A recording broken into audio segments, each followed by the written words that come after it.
YouTube channel में आपका स्वागत एवं अभिनंदन है। आज इस वीडियो में नगरीय केंद्रों का स्थापना एवं विकास के बारे में अध्ययन करेंगे, क्योंकि नगरीय भूगोल में नगरीय केंद्रों का जो स्थापना होती है और उसका जो विकास होता है उसके ऊपर किन किन कारणों का प्रभाव पड़ता है या तत्वों का प्रभाव रहता है, उसके बारे में अपन अध्ययन करेंगे। तो सबको विदित है कि नगर जो हैं वो उसके नगर का नाम लेते हैं, अपने दिमाग में एक पिक्चर बन जाती है कि यहाँ पे जो है सुख सुविधाओं की, यहाँ पे शैक्षिक है, आर्थिक है, सामाजिक है, इस प्रकार से यहाँ पे विकास ज़्यादा होता है।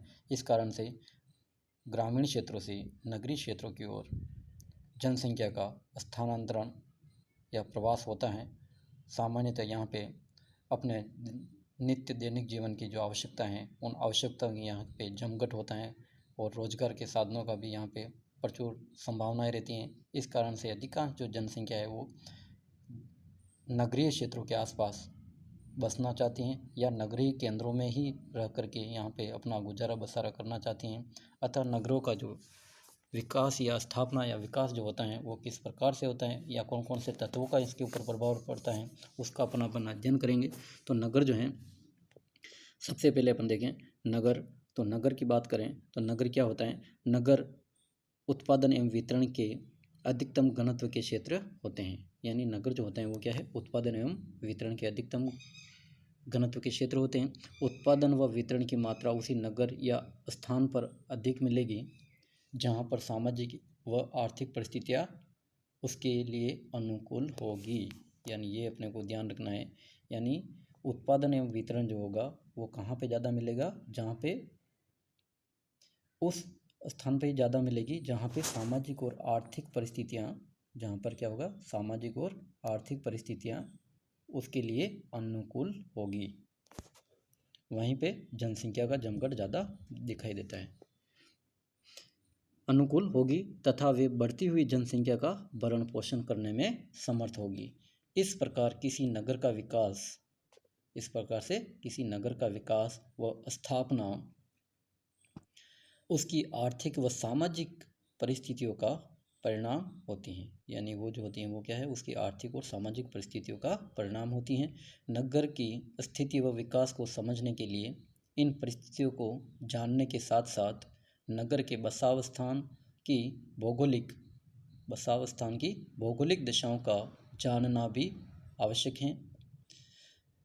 इन दशाओं ने किस प्रकार के यातायात साधन उपलब्ध किए हैं व उन्होंने उनके विकास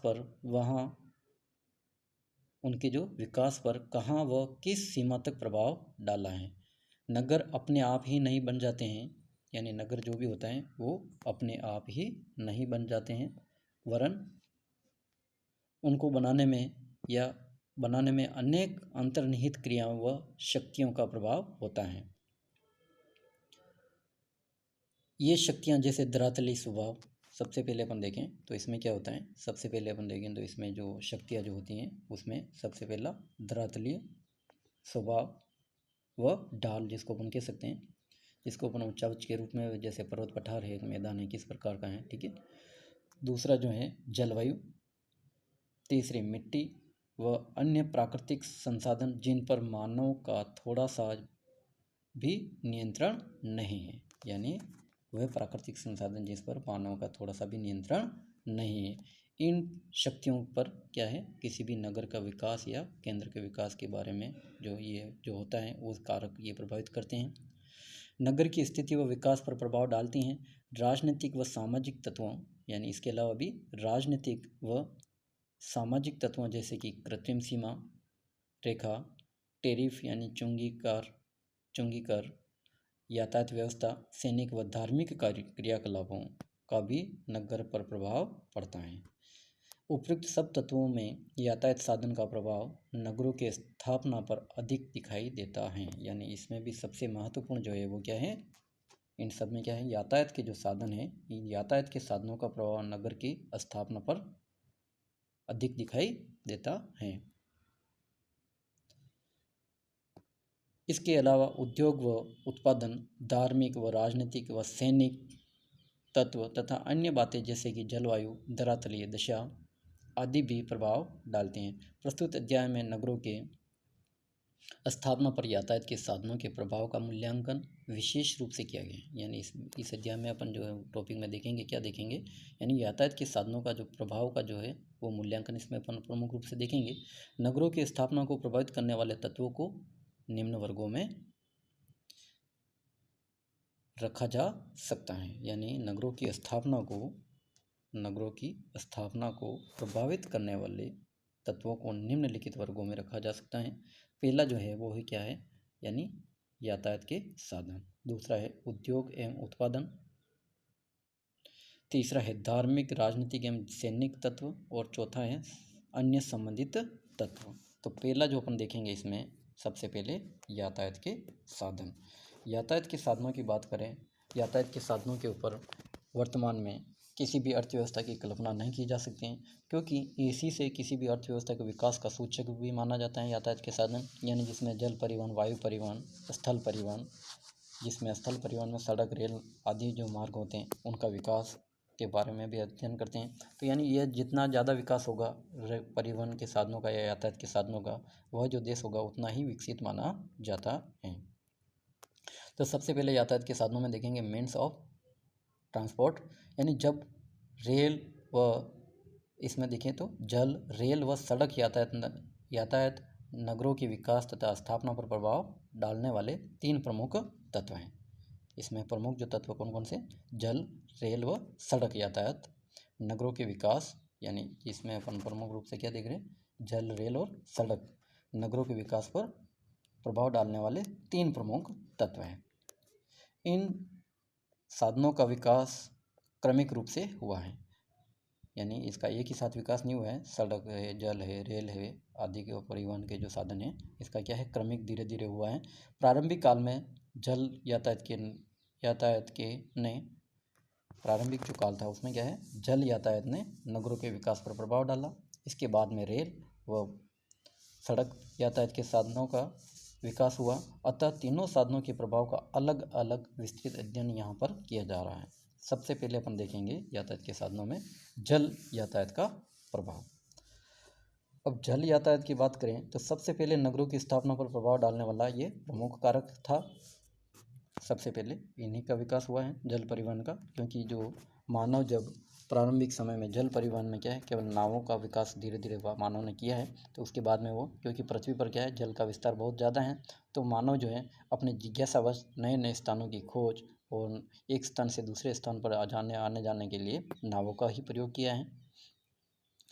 तो यानी मैकेंजी ने नगरीय विकास पर प्रकाश डालते हुए बताया कि जल यातायात युग के दौरान नगरीय बस्तियों के वितरण का एक विशेष प्रतिरूप स्थापित हो गया था। इस समय नगर जल मार्गों के किनारे स्थापित हो गए थे, यानी अधिकांश जो नगर थे उस समय जल मार्गों के किनारे स्थापित हो गए थे। इन मार्गों का प्रयोग व्यापार के लिए होता था, अतः नगर जल मार्गों से दूर नहीं बस पाते थे। यानी जो भी नगर होते थे वो जल मार्गों से दूर नहीं बस पाते थे। इनके निकट स्थित होने से नगर से सीधे ही बिना किसी कठिनाई के उन स्थानों पर जाया जा सकता था जहाँ पर कि जल मार्ग जाते थे। 19वीं शताब्दी के मध्य तक, जब तक कि जल यातायात का प्रभाव प्रमुख रूप से रहा, नगरीय बस्तियाँ इन प्राकृतिक मार्गों पर ही बसी थी। यानी अधिकांश 19वीं शताब्दी के मध्य तक भी जल यातायात के जो साधन प्रभावी थे, तो उनका प्रभाव यानी उनके किनारे ही यानी बस्तियों का विकास, नगरीय बस्तियों का हुआ था। यद्यपि जलमार्गों ने व्यापार की सुविधा प्रदान करके नगरीय बस्तियों को आर्थिक आधार प्रदान किया, यानी व्यापार की सुविधा होने के कारण आर्थिक आधार प्रदान किया, लेकिन ये बस्तियां विभिन्न क्षेत्रों के बीच अपने संबंधों को अधिक नहीं बढ़ा सकी। यानी इससे क्या है, ये जो इनके संबंध थे वो अधिक ज़्यादा नहीं बढ़ा सकी, क्योंकि बहुत से क्षेत्र ऐसे थे जहाँ इन प्राकृतिक जल मार्गों की सुविधा नहीं थी। यानी बहुत सारे जो क्षेत्र ऐसे थे जहाँ पे प्राकृतिक जल मार्गों की सुविधा नहीं थी, तो अतः वो एक दूसरे को जोड़ने में वो नहीं जोड़ पाए थे, या तो वे उससे बहुत दूर स्थित थे, या इस कारण नगरीय बस्तियां जल मार्गों तक ही सीमित रही, वे इनसे दूर स्थित भागों में नहीं फैल सकी। प्रागैतिहासिक काल से लेकर 19वीं शताब्दी के मध्य तक लगभग सभी प्रमुख नगर प्राकृतिक जल मार्गों के किनारे या समीप स्थित है। यानी अपन देखेंगे तो प्रागैतिहासिक काल जो है, प्रागैतिहासिक काल से लेकर के मध्य जो अपने 19वीं शताब्दी तक जो है अधिकांश जो नगरों का जो बस्तियों का जो विकास हुआ है वो प्राकृतिक जल मार्गों के किनारे या समीप स्थित थे। नील नदी की घाटी में एक्रोडिटोपोलिस नील नदी के किनारे थेवेस नगर स्थित थे। मेसोपोटामिया में दजला फरात नदियों के किनारे ही अनेक प्राचीन नगर बसे थे। इसी समय का महत्वपूर्ण नगर मोहनजोदड़ो सिंधु घाटी के किनारे स्थापित हो गया था। हड़प्पा रावी के किनारे स्थित था। हड़प्पा जो नगर था वो कहाँ, रावी के किनारे स्थित था। रूपड़ नगर सतलज नदी के किनारे स्थापित हो गया था। वैदिक काल में भी अनेक ऐसे नगरों के उदाहरण मिलते हैं, यानी वैदिक काल में भी अनेक ऐसे नगरों के उदाहरण मिलते हैं जो नदी मार्गों के किनारे स्थापित हो गए थे। जैसे अयोध्या सरयू नदी के किनारे, काशी गंगा के किनारे, मथुरा यमुना नदी के किनारे स्थापित हो गए थे। जैसे अयोध्या सरयू नदी के किनारे स्थापित थी। समुद्र तटीय स्थिति जो कि नगरों को समुद्री मार्ग प्रदान करती थी ने भी नगरों की स्थापना का पर प्रभाव डाला। भूमध्य सागर के में ग्रीक व यूनान सभ्यता के अनेक नगर समुद्र तट के किनारे बसे मिलते हैं। भारत में कालीकट, भारत की बात करें तो कालीकट, मुंबई, मॉस्को का आरंभिक विकास समुद्र तटीय स्थिति के कारण हुआ। विश्व में सिंगापुर, हांगकांग, टोक्यो, एम्स्टर्डम विश्व प्रसिद्ध समुद्री बंदरगाह है। तो यानी ये जलमार्ग जो हैं वो प्राकृतिक जलमार्ग किस प्रकार से नगरीय के स्थापना या विकास में प्रभाव डालते हैं ये अपन ने देखा। दूसरा जो है यातायात का, जो रेल यातायात का प्रभाव। अभी रेल यातायात की बात करें तो 19वीं शताब्दी के मध्य रेल मार्गों का निर्माण प्रारंभ हुआ। यानी रेल मार्गों का जो विकास हुआ है वो 19वीं शताब्दी के मध्य से ही हुआ है। इनका विकास 1890 तक बहुत तेजी से हुआ। आरंभ में रेल मार्गों को जल मार्गों पर स्थित नगरों से जोड़ा गया। आरंभ में जो है रेल मार्गों को जल मार्गों पर स्थित जो नगर थे उसको से जोड़ा गया। बाद में रेल मार्गों का विकास उन क्षेत्रों में भी किया गया जहां पर जल मार्ग उपलब्ध नहीं थे। यानी बाद में जो है वहां पर भी रेल मार्गों का विकास किया गया जहां पर जल मार्ग उपलब्ध नहीं थे। इस प्रकार शुरू में रेल मार्गों ने जल मार्गों के सहायक के रूप में कार्य किया। सबसे पहले क्या है, रेल मार्गों ने जल मार्ग के सहायक के रूप में ही कार्य किया, पर अपना प्रभाव जमा लिया और वे जल मार्गों की अपेक्षा माल भी अधिक ढुलाई करने लगे। इससे न केवल पुराने नगरों का ही विकास हुआ बल्कि जो क्षेत्र अपने पर जल मार्गों से दूर स्थित थे और जहां पर अब रेल मार्ग उपलब्ध हो गए वहां पर भी रेल मार्गों के किनारे किनारे नगर व ग्राम बसने लगे। यानी बाद में क्या है, धीरे धीरे रेल मार्गों के किनारे किनारे अन्य जो नगरों को जोड़ा गया तो उसके किनारे किनारे भी नगरों का विकास होना प्रारंभ हो गया, शुरू हो गए। अनेक देशों में नगरों की स्थापना रेल मार्गों के निर्माण से प्रारंभ हुई तथा कई देशों में जहां नगरों का विकास पूर्ण रूप से नहीं हो पाया वहां पर बस्तियों का विकास तेजी से होने लगा। यानी कई देशों में जहां नगरों का विकास पूर्ण रूप से नहीं हो पाया वहां पर नगरों व बस्तियों का विकास तेजी से होने लगा।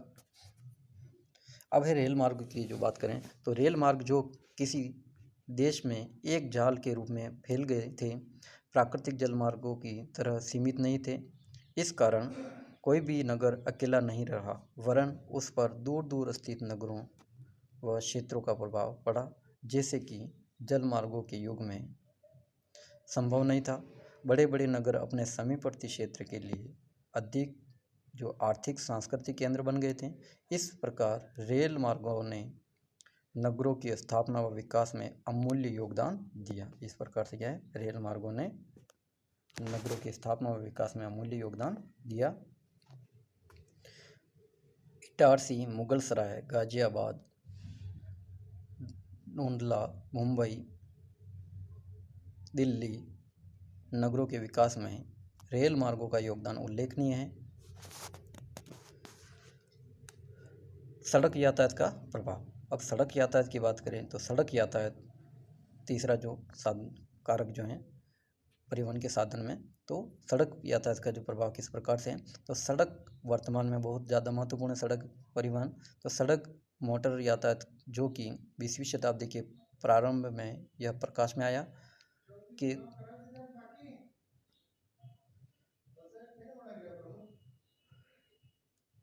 बस्तियों का फैलाव उस तरह से नहीं हुआ जिस तरह से रेल मार्गों ने किया था, बल्कि यह उनकी सहायक के रूप में महत्वपूर्ण सिद्ध हुआ, क्योंकि मोटर कार युग जो है मोटर कार युग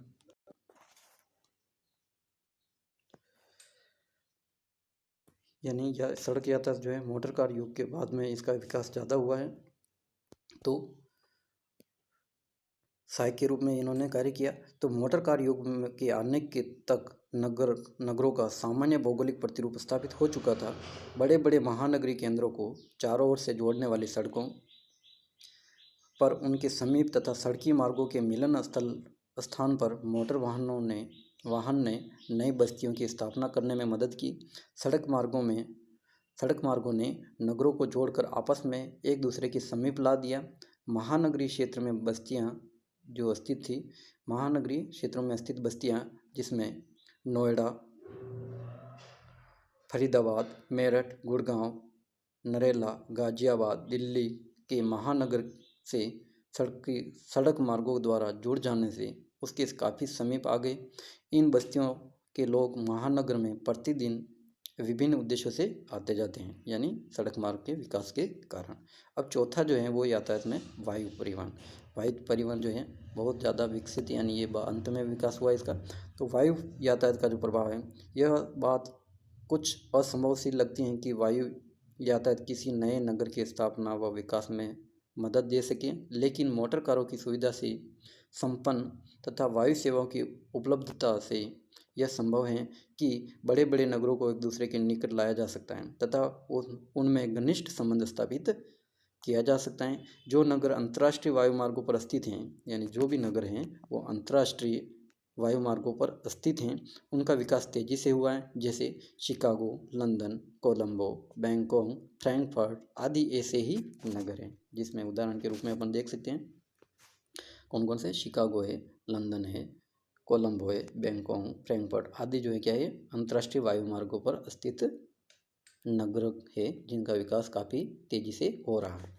ठीक है, अब बात करेंगे अपन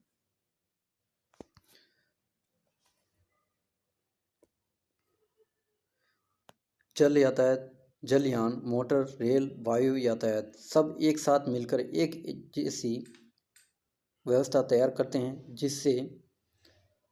जिसमें से प्रत्येक एक दूसरे के लिए सहायक के रूप में कार्य कर सकें। बड़े बड़े नगरों में सभी प्रकार के यातायात मार्ग आकर मिलते हैं, यानी बड़े बड़े जो नगर हैं वहाँ पे सभी प्रकार के यातायात मार्ग आकर मिलते हैं, जो कि उस नगर के चारों ओर को इस तरह से जाते हैं जिस तरह से पहिए की दूरी से चारों ओर तीलियाँ निकलती रहती हैं। प्रत्येक यातायात के साधन अपनी अलग ही विशेषता रखता है। इनमें से प्रत्येक अपने तरीके से नगर के लोगों की आवश्यकताएं पूरी करता है और माल लाने ले जाने में मदद करता है आदि। उदाहरण के लिए भारत के कोलकाता, मुंबई, चेन्नई महानगर सभी प्रकार के यातायात मार्गों के केंद्र हैं। यहाँ पर समुद्री जल मार्गों की सहायता से विदेशों से माल लाया व ले जाया जाता है। आयातित माल को सड़क, रेल, नदी मार्गों द्वारा देश से के भीतरी भागों तक भी पहुँचाया जाता है। रेल मार्ग की सहायता से दूर दराज के व्यापारिक स्थानों पर इनको पहुँचाया जाता है।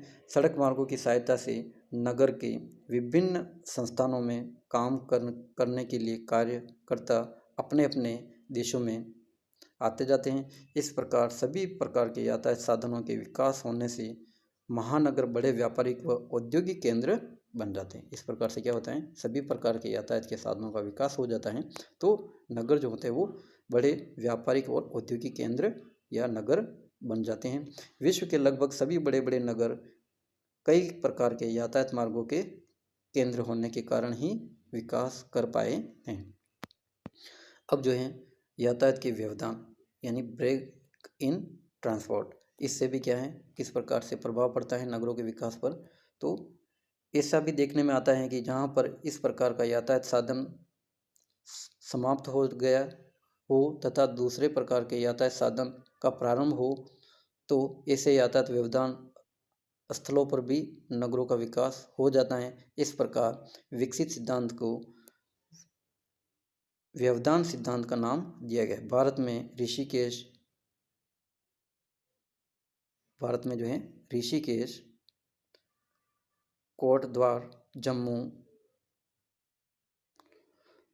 आगे चलकर कटरा, कालका, हल्दिया, काठगोदाम, देहरादून इसी प्रकार के नगर हैं। देश के समुद्री तट पर स्थित बंदरगाह नगरों में यातायात के साधनों में परिवर्तन या व्यवधान स्वाभाविक हैं। यातायात में व्यवधान के जो सिद्धांत हैं, इसमें अलग अलग विद्वानों ने दिया है, जैसे मैकेंजी द्वारा यातायात के विभिन्न साधनों का नगरों की स्थापना में योग बताना तथा अधूरा व असंगत रहेगा। अब जब तक कि हम यह न बता जाए कि यातायात में व्यवधान हो जाने पर नगरों की स्थापना में मदद मिलती है। कई वर्ष पहले चार्ल्स बर्टन कुल्ले ने यह सिद्धांत प्रस्तुत किया था और 1930 में समाजशास्त्री सिद्धांत और सामाजिक शोध में प्रकाशित हुआ।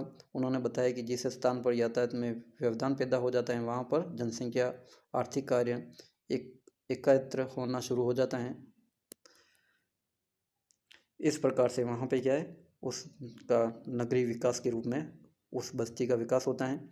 व्यवधान का अर्थ यातायात मार्ग में किसी प्रकार का अवरोध पैदा हो जाना या एक प्रकार का यातायात साधन समाप्त होकर दूसरे प्रकार का यातायात साधन शुरू होना, जैसे रेल मार्ग समाप्त होकर सड़क मार्ग शुरू होना या नदी मार्ग समाप्त होकर के सड़क या रेल मार्ग प्रारंभ होना आदि। ये व्यवधान यातायात मार्गों में प्रमुख स्टॉप या ठहराव के रूप में होते हैं, जहाँ पर माल का उतारना जरूरी होता है, क्योंकि वहाँ से उसको दूसरे स्थानों पर भेजा जाना आवश्यक होता है। इस कारण से जैसे देहरादून है, रेल मार्ग समाप्त होता है तो वहाँ पर मसूरी तथा अन्य स्थानों को जाने के लिए सड़क मार्ग का प्रयोग करना पड़ता है। यह स्थानांतरण का प्रकार होता है। अब जिसमें जैसे कौन सा है स्थानांतरण, भौतिक स्थानांतरण, यांत्रिक स्थानांतरण आदि कारण से भी नगरों का विकास होता है। जैसे भौतिक में जब माल एक प्रकार के यातायात साधन से दूसरे प्रकार के यातायात साधन पर लादा जाता है तो उसे भौतिक स्थानांतरण कहते हैं। यानी एक प्रकार के यातायात के साधन से दूसरे प्रकार के यातायात साधन पर लादा जाता है तो उसको भौतिक स्थानांतरण। जैसे कि समुद्री मार्ग द्वारा लाए गए माल को रेल मार्गों की सहायता से देश के भीतरी भागों में पहुँचाना। उदाहरण के लिए मुंबई बंदरगाह में आयातित माल को देश के भीतरी भागों में रेल मार्गों द्वारा पहुँचाना, जैसे ही भौतिक स्थानांतरण हुआ। तो इससे क्या है, वहाँ का नगर का विकास ज़्यादा तीव्र गति से होता है। जैसे मुंबई अपना उदाहरण है ये। यांत्रिक स्थानांतरण किसे कहते हैं, जब माल यातायात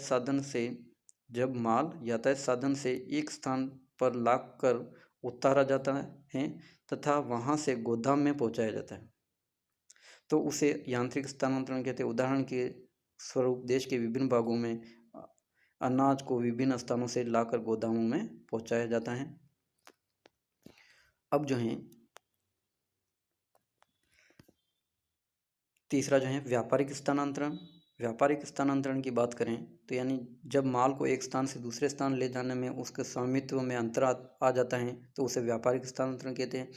इसमें यातायात साधन में परिवर्तन होना अवश्यंभावी नहीं होता है। उदाहरण के लिए लुधियाना से होजरी का सामान देश के विभिन्न स्थानों के व्यापारियों द्वारा मंगाया जाना स्वाभाविक स्थानांतरण हो जाता है को बताता है। चौथा है भौतिक एवं व्यापारिक स्थानांतरण, दोनों ही जब एक साथ कार्य करते हैं। जब माल के स्वामित्व में परिवर्तन के साथ साथ यातायात के साधन के रूप में भी परिवर्तन हो जाए तो ऐसे स्थानांतरण को हम भौतिक एवं व्यापारिक स्थानांतरण कहते हैं। इसमें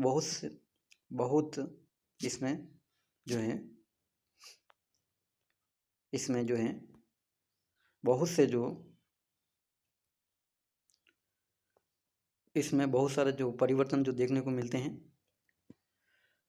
अब जो हैं दो विभिन्न विशिष्टताओं वाले प्रदेशों के मिलन स्थल पर स्थित नगर इस प्रकार के कार्य करते हैं। जैसे ऋषिकेश कोटद्वार में पर्वतीय भागों का समान सड़क मार्गों द्वारा लाया जाना, सामान सड़क मार्गों द्वारा लाया जाना और रेल मार्गों द्वारा देश के विभिन्न भागों में भेजा जाता है। यह नगर वितरण एवं संग्रह केंद्र बन गए हैं। तो इस प्रकार से जो है कैसे कैसे जो व्यवधान के कारण भी नगरों का विकास होता है। तो ये अपने को उदाहरण के तौर पे भी अपने को ध्यान रखना है। भौतिक स्थानांतरण या फिर यांत्रिक स्थानांतरण आदि में भी जो किस प्रकार से या कौन कौन से नगरों का विकास हुआ है, तो इस प्रकार से अपने को ध्यान रखना है। प्रश्न ये उठता है कि यातायात में व्यवधान कहाँ और कब होता है?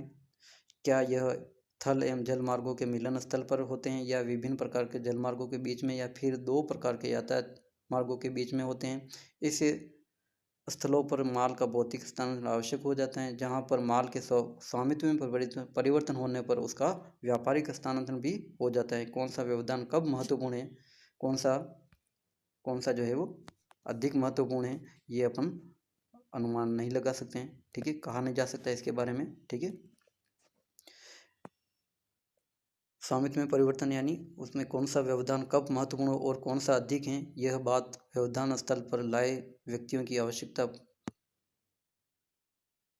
गए माल की मात्रा तथा उसकी कीमत पर निर्भर करती हैं। यानी ये जो व्यवधान जो होता है, यह व्यवधान स्थल पर लाए गए माल की मात्रा तथा उसकी कीमत पर निर्भर करती हैं। इसके साथ ही साथ उसके स्थानांतरण और वितरण के लिए कितने व्यक्तियों की आवश्यकता पड़ती हैं, इस पर भी व्यवधान का महत्व निर्भर करता है। एक ग्रामीण बस्ती एक व्यवधान पर स्थित हो सकती हैं, जहाँ पर माल लाने व ले जाने संबंधी दोनों ही कार्य काफ़ी कम हो सकते हैं। ऐसे व्यवधान दो प्रकार के जो हैं, थल मार्गों के बीच या पास अच्छे पोताश्रय हों तथा जो विदेशी माल जल मार्गों से जुड़ा होने से भी वहाँ पे हो सकता है, जैसे बंदरगाह हैं आदि के रूप में देखने को मिलता है। तो निम्नलिखित स्थानों पर होने वाला यातायात व्यवधान नगरों की स्थापना में महत्वपूर्ण योगदान करते हैं। अब बात करें अपन, तो यातायात व्यवधान बनाने में राजनीतिक बातों का भी प्रभाव रहता है। तो राजनीतिक सीमाएं यातायात व्यवधान बनाने में महत्वपूर्ण योग देती हैं। दो देशों की सीमाओं पर चुंगी आदि की व्यवस्था के कारण माल को लादने व उतारना पड़ता है, अथवा यातायात के रूप में परिवर्तन होने पर भी माल को उतारना व लादना पड़ता है। ऐसे स्थानों पर नगरों का विकास हो जाता है। यानी ऐसे स्थानों पर जो है वो नगरों का विकास हो जाता है। बिहार का जैसे उदाहरण के रूप में ऐसे स्थानों पर नगरों का विकास कैसे होता है, तो बिहार का रक्सौल जो नेपाल भारत सीमा पर स्थित है, इसका उत्तम उदाहरण है। इसके अलावा उत्तर प्रदेश व नेपाल की सीमा पर नेतनवा नेपालगंज विकसित हो गए हैं। भारत व पाकिस्तान की सीमा पर रेल मार्गों के खुलने पर अनेक ऐसे नगर विकसित हो रहे हैं, जैसे खाकरापार। उपरोक्त बातों से स्पष्ट है कि जब किसी न किसी कारण यातायात में व्यवधान हो जाता है, तब ऐसी स्थिति नगर के स्थापना व विकास में मदद देती हैं। ठीक है, धन्यवाद। आप जो हैं इसको PDF आपको भेज दिए गए हैं, इसको आप अच्छे से अपने नोटबुक में ज़रूर नोट्स उतारें और इसको वीडियो को ज़रूर देखें, ताकि अपना आगे आने वाले वीडियो में आपको कोई व्यवधान उत्पन्न ना हो। ठीक है, धन्यवाद।